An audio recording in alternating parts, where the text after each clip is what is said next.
Good morning. Good My name morning. is Kim Norvell. I'm a reporter with the Des Moines Register and Gannett Terrific. Company. What is your vision for the future of American agriculture, and what would you do to help young people get into farming? Thank you for that question. Look, we need to get back to an environment where the economy is booming. If you look at my top priority is economic growth, because growth is foundational to everything else. You look at every other challenge we've got, whether it's unemployment, whether it's dealing with the debt and the deficit, whether it is rebuilding our military, whether it's improving and strengthening Social Security and Medicare. With growth, we can do all of that. Without growth, we can't do any of it. Growth is foundational. We need to get, if you look historically in this country, the economy has grown historically since World War II about 3.3% a year. There are only 2 4-year periods where growth averaged less than 1% a year. 1978 to 1982, coming out of Jimmy Carter, and 2008 to 2012, where growth averaged 0.9% a year. If you want to turn things around, we've got to get back to the booming economic growth that has characterized America historically. Get back to 3, 4, 5% growth.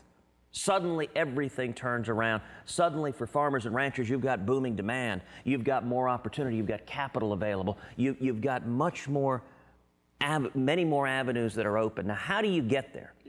You know, if you look at cause and effect, every time we go down the road of out of control spending and taxes and regulation, the result has been stagnation and misery and malaise. It doesn't work. It's amazing. Those ideas consistently lead to failure.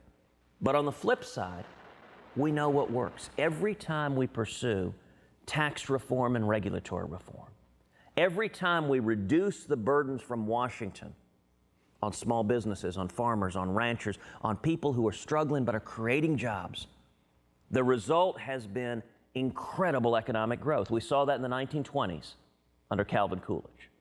We saw it in the 1960s under JFK. Ironically, JFK was a big tax cutter, something the Democrats, if JFK were alive today, he'd be a Republican because he'd be thrown out of the Democratic Party. And we saw it in the 1980s under Ronald Reagan. You know, it's amazing. You look at the last 4-year period of stagnant growth. Reagan comes in 1980. What does he do? He pursues tax reform and regulatory reform. He cuts the top marginal tax rate from 70% down to 28%, dramatically simplifies the tax code, reduces the regulations that are strangling farmers and ranchers and small businesses. Do you know what economic growth was in 1984, the 4th year of Reagan's presidency? 7.2%. I was going to say, yeah, 6 something, but booming growth. What does that mean? What does that translate into? Millions being lifted out of poverty into prosperity, having an avenue towards the American dream. You know, you look at young people now. Young people coming out of school. Tragically, economists are referring to this generation of young people as a lost generation. Because for 6.5 years, young people come out of school and there are no job opportunities. They've got student loans up to their eyeballs. They're scared, am I going to get a job? If I do get a job, is it going to be anything where I get skills? Can I work towards a career? Or is it going to be a part-time job that'll last just a little while? And if we get back to booming growth, what that means for young people is you have 2, 3, 4 job opportunities across the spectrum of whatever field. If it's in agriculture, if it's in technology, if it's in whatever your passion is. That's how you turn things around. And we know how to do it if we just get back to the common sense principles that work.